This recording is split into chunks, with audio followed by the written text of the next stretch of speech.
I at least have to get out what I'm feeling in the moment about something. And it's particularly like work, like when I Mm-hmm. go into the field and I'm Mm-hmm. seeing so many COVID patients working long and hard, and you get frustrated with things, right?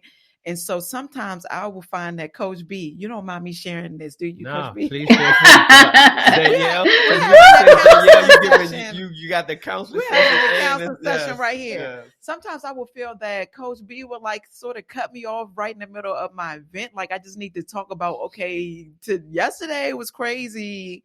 And he'll be like, don't be so negative. I'm like, and always try to give me an answer. I'm like, okay, I don't need an answer. I don't need you to resolve anything. I just need to speak about it. Mm-hmm. And I sense sometimes that maybe he feels like he can't help me with certain things. So he wants to automatically change it to a positive. But I'm like, I don't Right. necessarily need that. I need to just talk about it first, and then I Mm-hmm. can think about the positive. So What's your take how do on you that? speak to Yeah, that? what's your take on that? Okay. So what? Because it's also a two side to it. But I want to get your take though. Go ahead, Okay. Danielle. So one of my favorite things to do with couples is there's a personality scale that I use. I always use this with my couples, and I get about maybe 2 or 3 sessions in before I use it with them. And the personality scale basically allows all of us, myself included, so that when I have the clients or when I'm talking to them, I know to match their personality, like match their personality with the processing that I'm giving. So my favorite thing to do is to do this scale where we're looking at the couple's personality type and their communication style.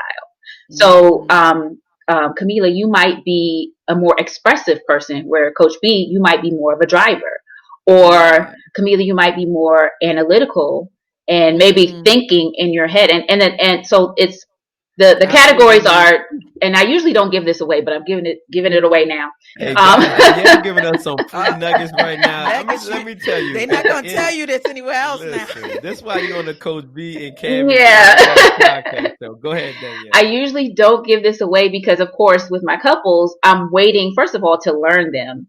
And most of the time, I could tell, like, what personality type one is over the other. But generally speaking, there are 4 personality types. There's a driver, there's one who is expressive, there's an amiable person, and there is an analytical person. And I could do a whole nother session on the communication styles and the different matchups between all 4. But Wow. for me, starting off with that, and even in my own personal life, starting off with understanding the type of personality that I have, the type of disposition that I have, and how am I going to match this person who has a completely different type of personality, different type of temperament, but that we are on the same page. So it's not that we're always battling or clashing heads, but because I know you are a driver and you know that I'm analytical, which is on the opposite spectrums. A driver is someone who will say or who will do or who's ready to go, ask questions later, let's do it now. An analytical person is like, well, the who's, the what's, the when's, the where's, the why's, the how. And it's sometimes very hard because an analytical person sometimes might be so much in their head, it might frustrate the driver. Or the driver might be so quick to move that it might frustrate the analytical person who has a schedule, who has a routine, who has it down packed, who knows from the beginning to the end, steps 1 through 10. Whereas the driver's like, forget about 2 through 9. Let's just do Danielle, 1 have and you been spying on us? Can you tell us? Well, Are you spying on us? Like, what is going on? How are you figuring this out? I I mean, love I it, have been man. doing this for a long time. I love